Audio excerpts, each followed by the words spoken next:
If you're making more money than you did a year ago, but somehow you're still broke, this is the part nobody explains to you. You got the raise. You switched jobs. Maybe you started a side hustle. And yet your bank account still feels fragile. If that's you, you're not bad with money. You're not lazy. You're not doomed.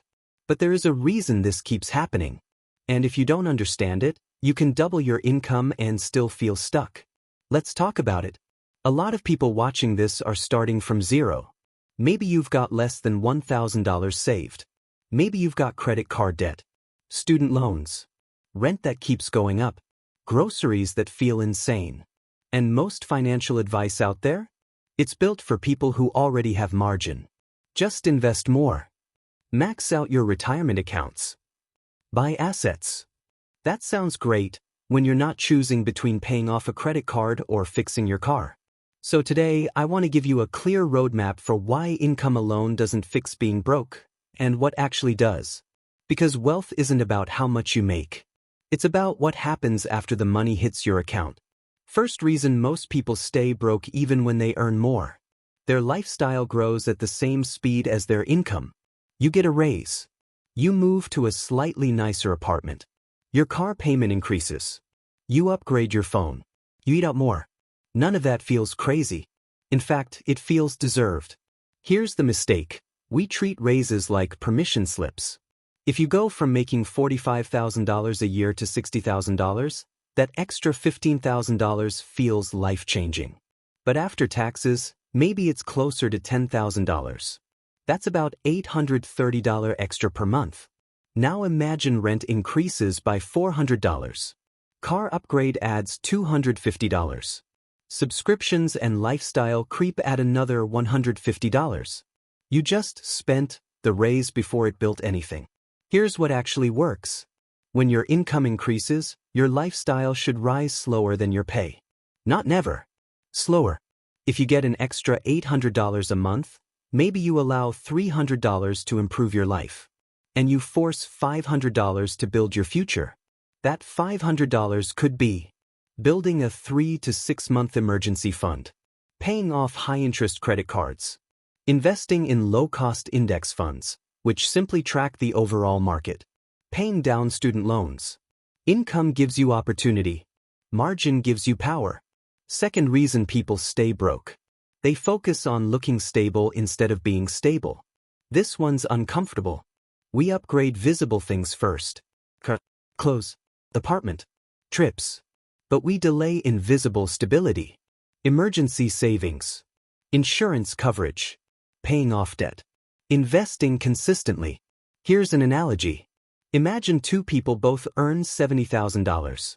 Person A drives a new car, has nice furniture, travels twice a year, and has $800 in savings. Person B drives a used car, rents a modest place, and quietly has $25,000 saved and invested. From the outside, Person A looks successful. But if both lose their jobs tomorrow, Person B sleeps. Person A panics. Wealth is not what people see. It's what protects you when life hits. And life always hits. Car repairs. Medical bills. Family emergencies. If every surprise goes on a credit card, your income will always feel like it's disappearing. Third reason, and this is big. Most people increase spending permanently, but increase investing temporarily. They try investing. They put in $200 a month for 3 months. Then something comes up. Then they stop. But their new car payment? That stays for 5 years. This next part is where most people mess up. They treat investing like a leftover activity. I'll invest what's left at the end of the month. There's almost never anything left. Instead, what works is flipping the order. When you get paid, cover your essentials. Automatically move a set amount to savings or investing. Spend what remains. Automation matters. If $300 leaves your account the same day your paycheck hits, you adjust around it. If it waits until the end of the month, it disappears. You don't need to be perfect. You need to be consistent. Even $100 invested monthly into a broad market index fund earning an average return over time can grow significantly over 10 to 15 years. Not overnight. Not in 6 months.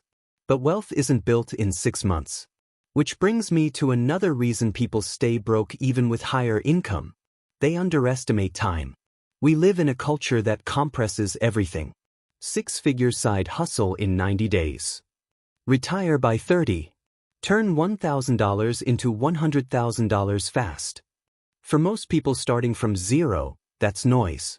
If you're 25 and starting with $0, your first goal is not millions. This $1,000 emergency fund. Then $5,000. Then paying off high-interest debt. Then investing consistently. This might take 1 to 3 years. That's normal. Building your first $10,000 is harder than building your first $100,000. Because at the beginning, you're fighting habits, debt, and low income all at once. Once you have assets working for you, even modest ones, growth starts to feel different.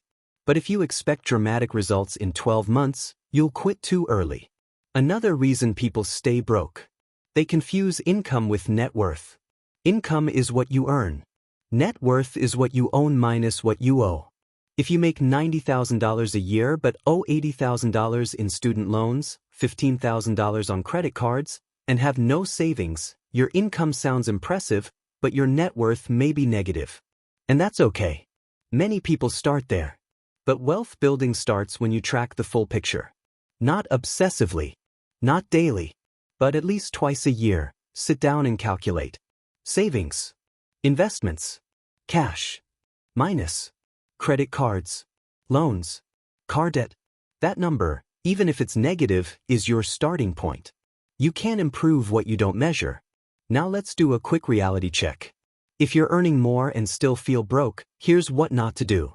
Don't take on new debt to feel ahead. Don't invest in things you don't understand because someone on social media made it look easy. Don't dramatically cut every joy from your life and burn out. This isn't about punishment. It's about structure. Here's a realistic expectation. If you start today with little savings and moderate debt, and you consistently avoid lifestyle inflation, build a 3 to 6 month emergency fund, pay off high-interest debt, invest 10 to 20% of your income over time, you could see real financial stability in 2 to 5 years. Not overnight, but in 5 years you could have tens of thousands saved and invested, owe significantly less, feel calm instead of anxious. That's life-changing. And it's achievable on a normal income. Not celebrity money. Not tech founder money. Normal income with discipline. So here's the simple shift. Stop asking, how can I earn more? As your only strategy. Instead ask, if my income doubled tomorrow, would my habits change? Because if the answer is no, more income won't fix it. Wealth is built in the gap between what you earn and what you keep. Now your clear next step. Not 5 steps. Open your banking app today and calculate your monthly surplus. After rent, groceries, utilities, minimum debt payments, what's left? If the answer is 0 or negative, your first mission is not investing. It's creating a $100 margin. Cut one expense. Increase income slightly. Refinance something. Find $100. Then automate that $100 into a separate savings account. That's your starting line. Not $10,000. Not a complex portfolio. $100 of controlled margin. Because once you control $100, you can control $300. Then $500. Then $1,000. Most people stay broke because their income grows, but their structure doesn't. You're not behind. You're just early in the process. And if you're building wealth from zero and want clear, realistic guidance without the hype, subscribe. This channel is your roadmap from zero to wealth.